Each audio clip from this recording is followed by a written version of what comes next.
In this video, I'll be reviewing the Outask light and comparing it to an imitation light. Is this light worth 3 times the price? Let's find out. Today we're diving into one of the most talked about camping gadgets of the year, the award-winning Outask LED Telescopic Lantern. With a powerful LED light, a magnetic base, and a telescoping pole, it'll turn any campsite into a well-lit base camp. But at about $150, is it worth it? Or will this $60 knockoff do the job? Let's dive in and see which one really earns a spot in your gear bag. Outask is a Chinese company that launched this light on Kickstarter back in 2022. Since then, it's won a bunch of awards, and I can see why. Until I started actually using it, I didn't know how good these work. The biggest selling point of this light is this telescoping LED light that can rotate in pretty much any direction you want. It can be used as a work light, an ambient light, night light, flashlight, lantern, fishing light, video light, the list goes on. What I really love about this light is this rotating head. I don't know about you, but I hate having direct light shining in my eyes in camp. It really kills your night vision. This head can rotate 180 degrees up and down and spin in pretty much any direction you need. The head extends to about 3 feet. I know what you're thinking. 3 feet? I'm not a hobbit. I need higher. That's what I thought before I started using it. It really doesn't sound like a lot, but it's really actually perfect. When you're sitting around the campfire, you're low to the ground. And if you're cooking on the table, you're usually on a table, so 3 feet is plenty. Before we get into the specs, this light is about $160.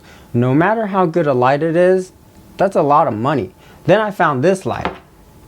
This knockoff is about $60 and does everything the Outask can do. This one is made by another Chinese company called Brimmel. So is the Outask 3 times the price of this light? Let's find out. Let's get into the features of both of these lights. Both of these lights have a push button, self-extending tripod legs, and a telescoping head that extends to 36 inches with a light that rotates in 360 degrees and 180 degrees up and down, so you can aim them in any direction you want. They can both be used as a battery bank. They both have 3 power levels with a choice of cool or warm light and an SOS feature. They're both water resistant.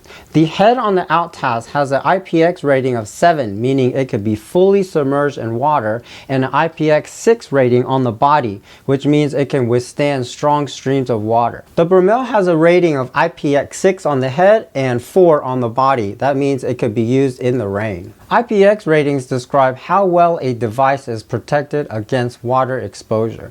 They're part of the Ingress Protection IP standard, which measures how resistant a product is to dust and water resistance.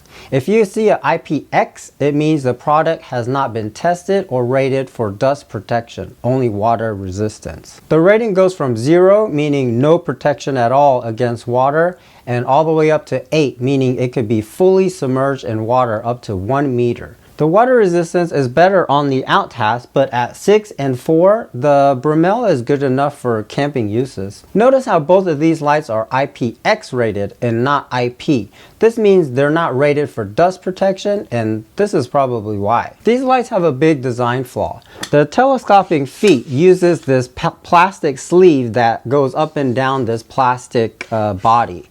If gravel or any sand gets in here, this little area, like if you have it sitting on the ground and you accidentally kick sand up in this little area, when you try to close it, the sand will get trapped in this body and the legs will seize up. That's what happened to this light. I let the kids use this light while they were digging holes in the dirt, and they ended up getting a whole bunch of sand right in here. And then when I tried to close it, the legs seized up because the sand got caught in between here. But luckily these lights are water resistant, so I was able to get a hose and shoot some water in here to clean up some of the dirt, and then I was able to get it to close again, but not before it scratched up the body. I don't know if you can see that.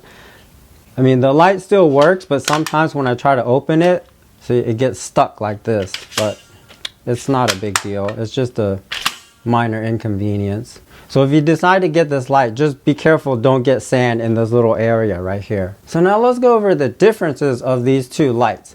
These two lights have pretty much the same features and functions, but they do differ slightly. The Outask is slightly slimmer at 60 millimeters versus 65 on the Bromel. The Outask has a 12,000 milliamp battery versus a 10,000 on the Bromel. I recently used this Outask on my kayak camping trip and it worked great. I used it all night as my camp and video light.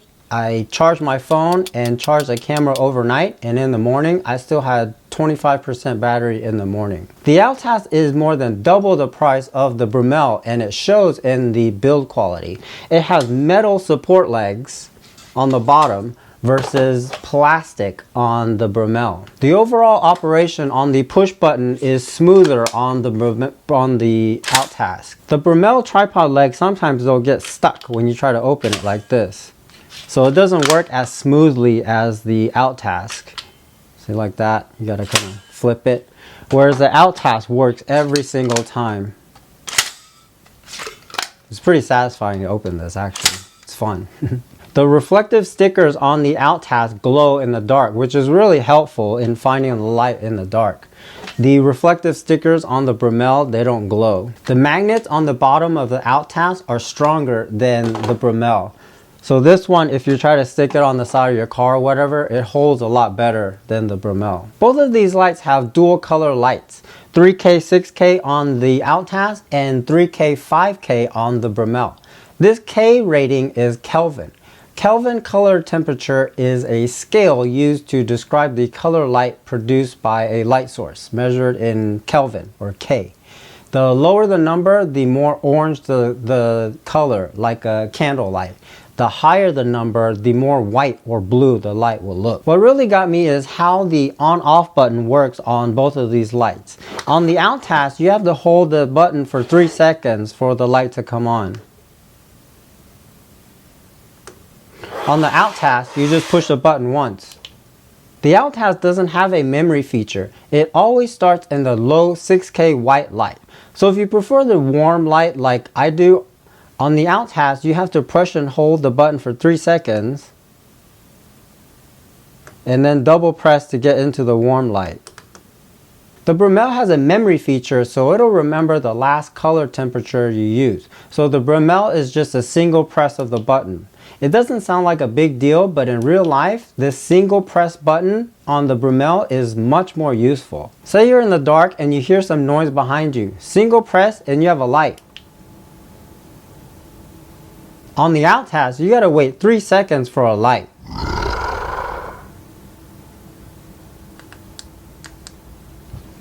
That 3 seconds will feel like forever. Or if you're using these video lights for making camping content like I do, it's a major pain to go through the process of pushing the button for 3 seconds and then double pushing for the warm light. I'd much rather just push the button once and I'm ready to go. Given both of these lights have pretty much the same features and functionalities, the Bromel is 1/3 the price of the Outask and has a much better on and off functionality.